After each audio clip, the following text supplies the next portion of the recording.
Hi, this is Coach Tony Morgan, and today's video is on the Baxi 105E.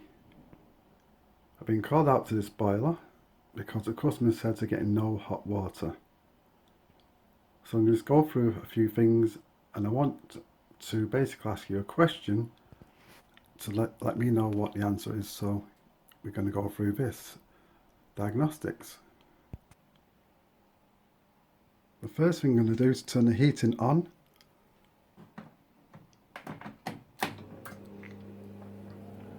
You can hear the fan running, ignition, and the burners come on. You can see the flame right on, so everything's fired up on the heating. I'm going to turn the heating off and then turn on the hot water.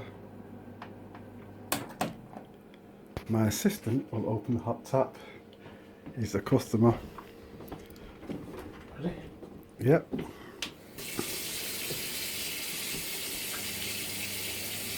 So the hot water light's on.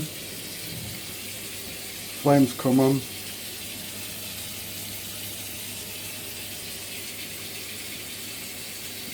Anyway, I've got a question for you guys. Let's see if you can help me. The problem is we're getting no hot water. So I'd like you to tell me what you think the answer is to this problem. You can see it's all coming on, but we're getting no hot water. So like your comments on questions, and we'll see who comes up with the answer. You can turn the tap off now. So that's going to be the end of this video. I look forward to hearing from you.